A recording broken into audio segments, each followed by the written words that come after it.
Ai de mim, que dor! É preciso um gemido grego para começar esse programa Provocações. Um programa que há 11 anos caminha no incerto e idolatra a dúvida. Vocês sabem, num mundo tão pleno de incertezas, a única certeza é a dúvida. Provocações. Nosso convidado hoje é um homem de teatro e dança. Em 40 anos de palco, ele dirigiu 55 espetáculos no Brasil e em Portugal, o que não quer dizer tudo. Ele trabalhou em quase outras tantas como adaptador, autor, cenógrafo, iluminador, ator, figurinista, roteirista, outras coisas mais. Nome conhecido de todos, é também bacharel em crítica e dramaturgia teatral pela Escola de Comunicações e Artes da USP, Universidade de São Paulo. É um vendedor de sonhos, como diz uma crítica de teatro do Jornal do Brasil.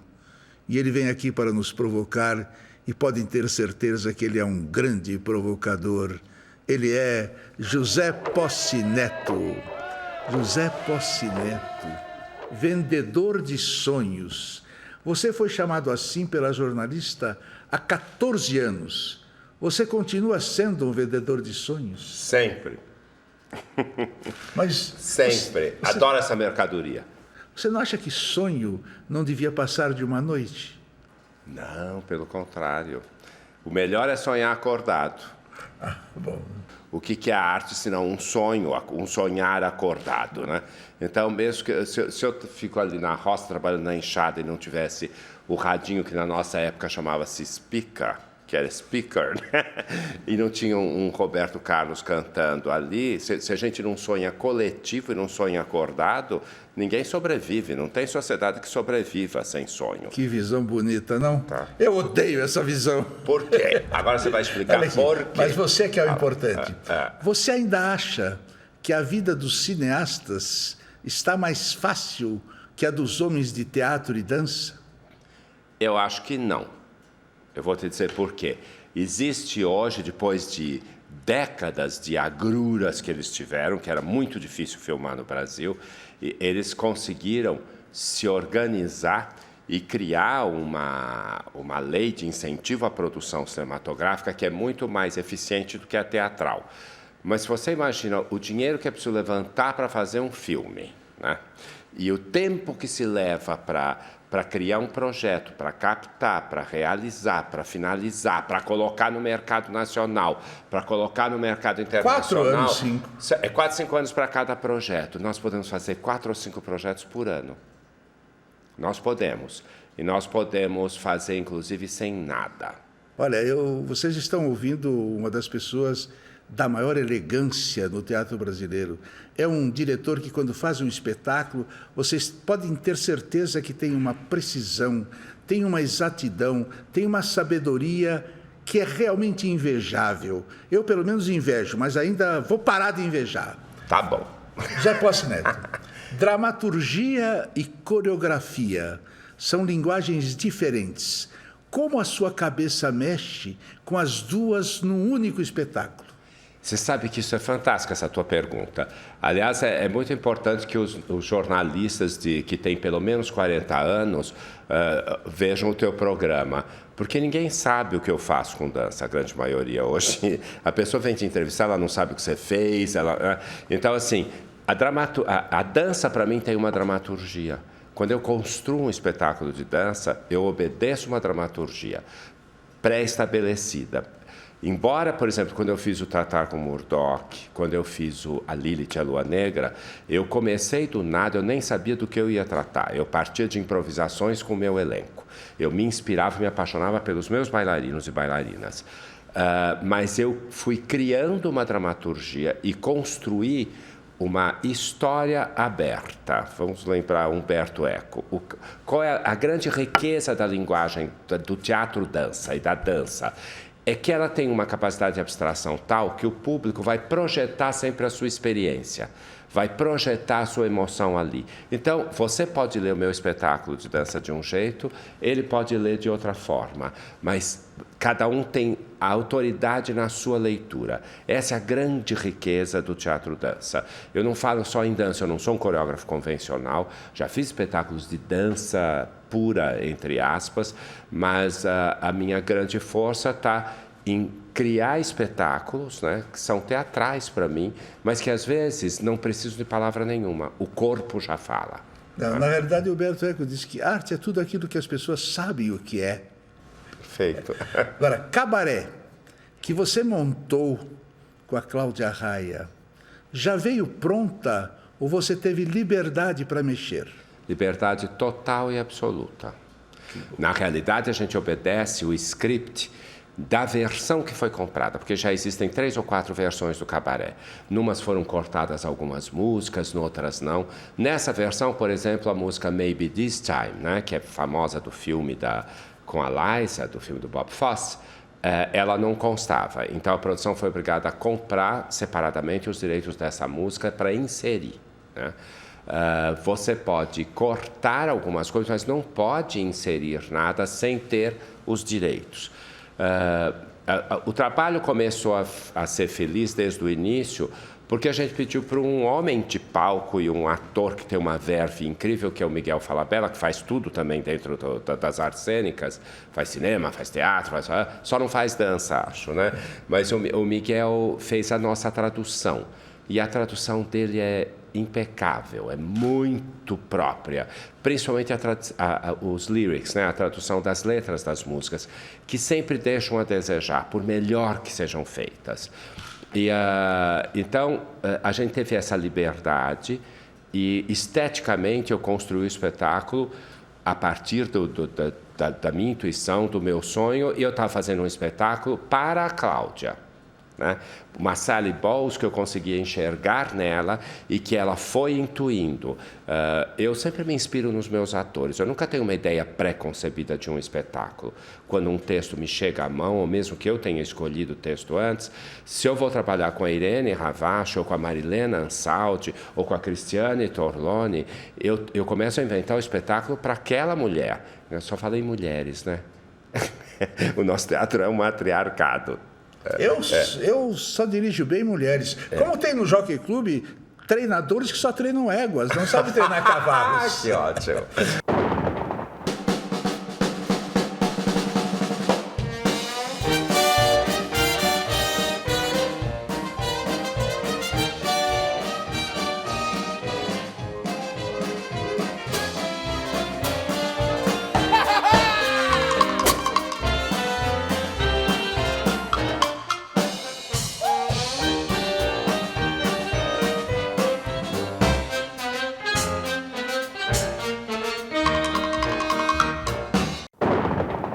O status quo, né, o sistema, nos proíbe o conteúdo.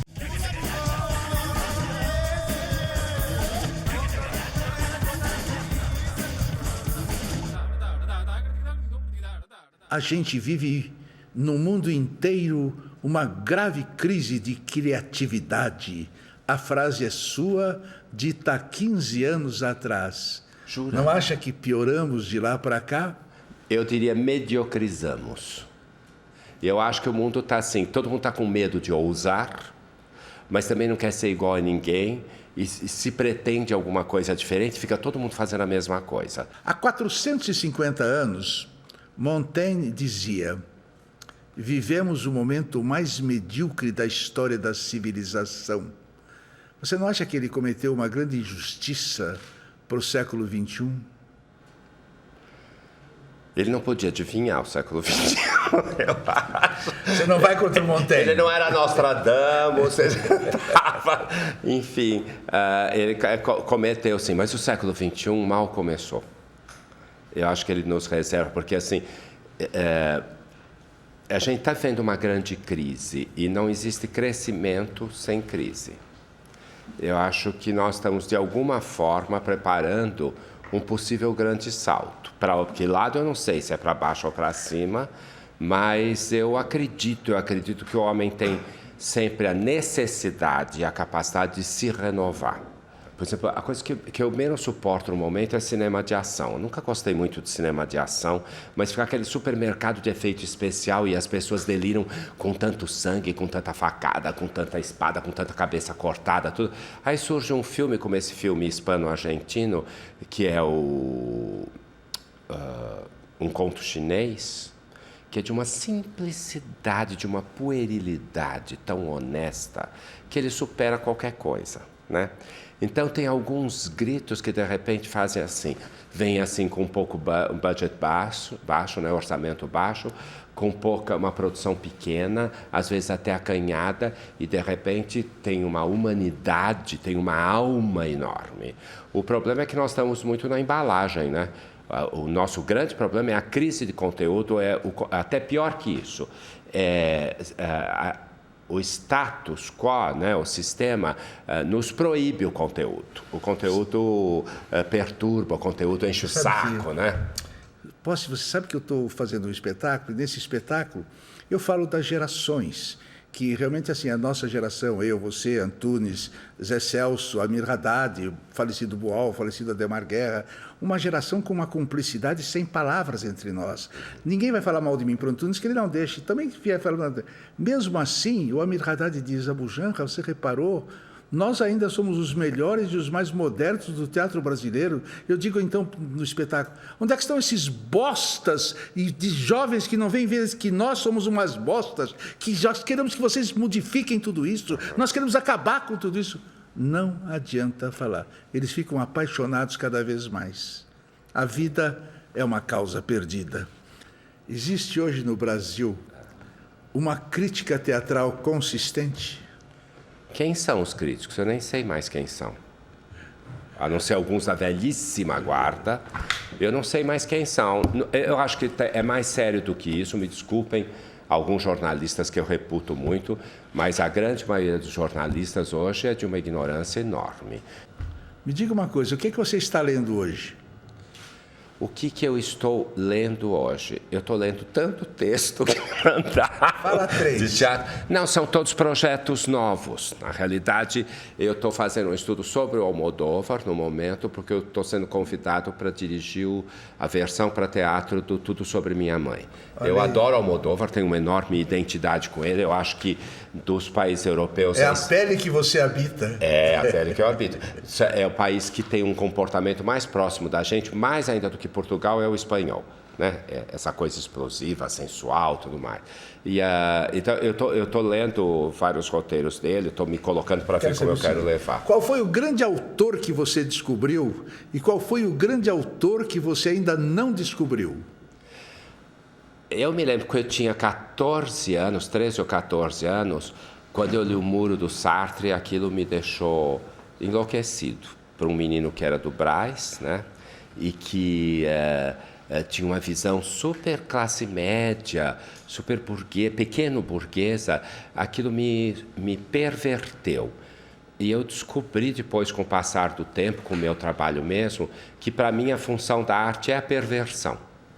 É a perversão social, a perversão moral, no melhor sentido. Que não chegaremos nunca. A perversão, né? Que não chegaremos nunca. Mas, por exemplo...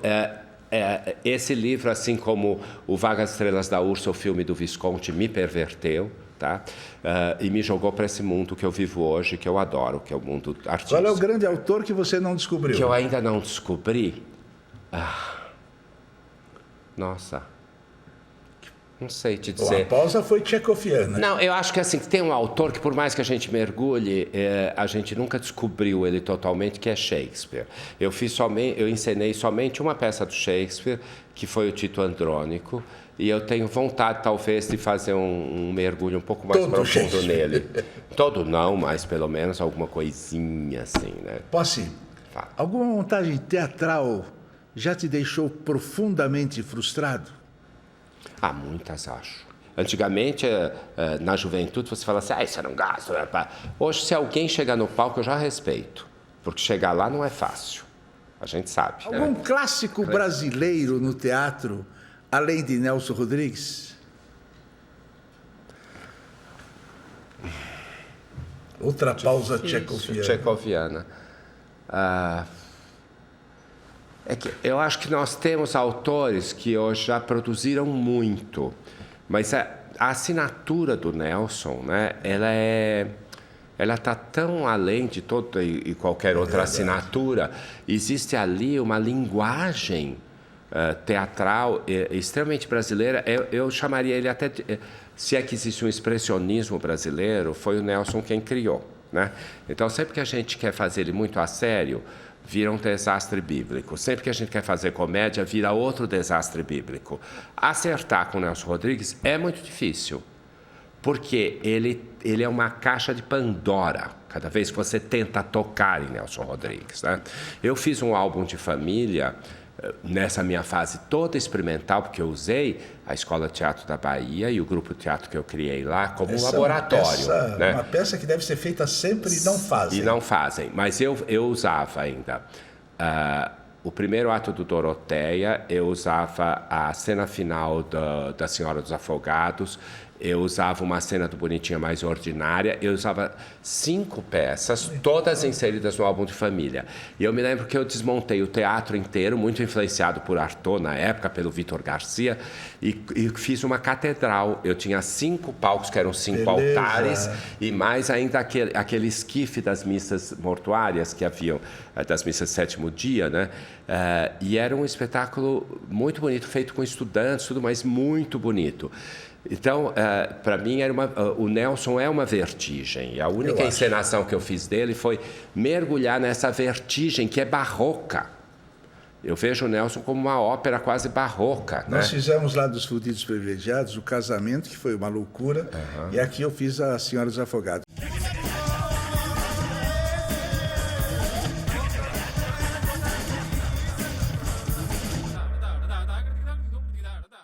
Me diga uma coisa, ser brasileiro te faz sentir alguma emoção cívica?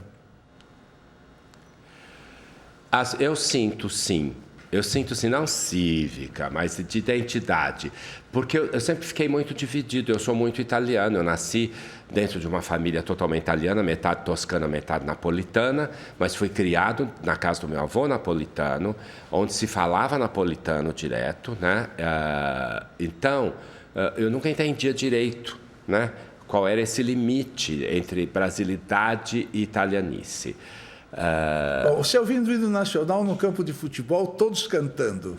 Não é o hino nacional que me emociona, é alguma situação. Olha só. A situação pode me emocionar, né? Eu já me vi em determinadas situações emocionadíssimo, porque aí veio o hino nacional, houve um gesto que é patriótico, mas ao mesmo tempo que eu já cheguei às lágrimas de emoção positiva, eu já cheguei a urros de raiva com isso também. Claro, claro. Né? Então, eu acho que a gente é brasileiro. Você serviu essas emoções. Você serviu o exército? Não, eu fui dispensado naquele sorteio.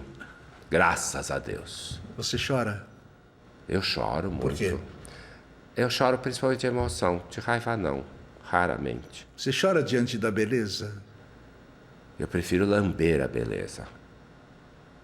O teatro te deixou rico? Eu vivo muito bem, mas o teatro não me enriqueceu, não. Acho que os meus luxos foram feitos com tudo aquilo que eu fiz em cinema publicitário e em cinema de longa-metragem estrangeiro, de alguns filmes que eu participei como coreógrafo. Se você costuma mentir? Minto, sim. É gostoso mentir de vez em quando. Então, o Norman Mailer tem uma frase linda que ele escreve no livro, na biografia que ele escreveu sobre a Marilyn Monroe, pessoa que ele nunca conheceu.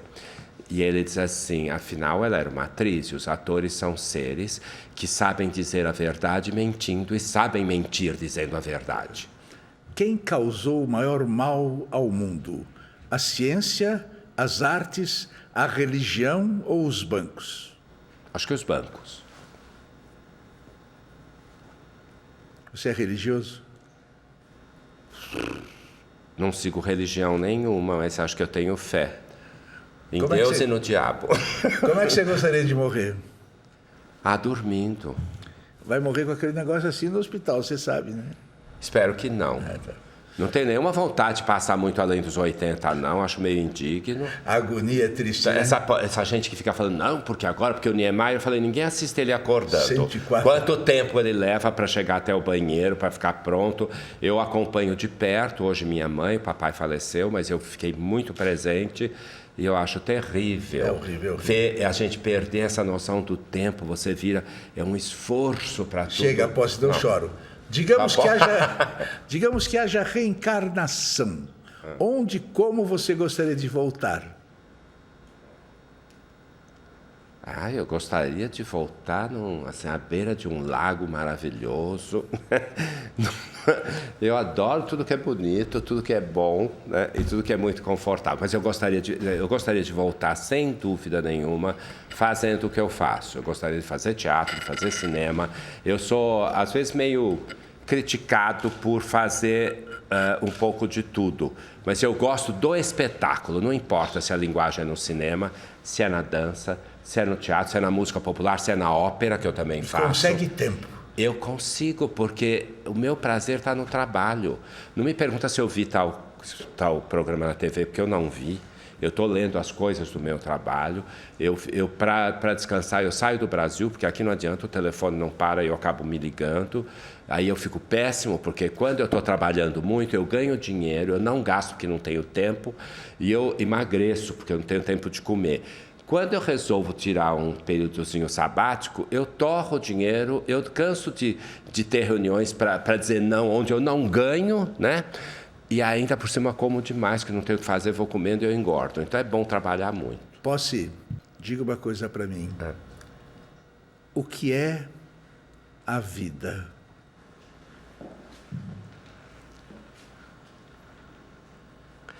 A vida é espantar-se. O homem é espanto. Estar vivo é poder se espantar o máximo possível, porque enquanto você não se espanta, você está mortinho. Pronto, então dá um abraço, que a única coisa falsa desse programa é o abraço. Tá bom. E aqui você... E eu acho que eu parafraseei Clarice Lispector, eu acho que ela já disse isso, viu? A poesia está guardada nas palavras, é tudo que eu sei. Meu fado é não entender quase tudo. Sobre o nada eu tenho profundidades. Eu não cultivo conexões com o real. Para mim, poderoso não é aquele que descobre o ouro. Poderoso para mim é aquele que descobre as insignificâncias do mundo e as nossas. Por essa pequena sentença me elogiaram de imbecil. Eu fiquei emocionado, eu chorei. Eu sou fraco para elogios.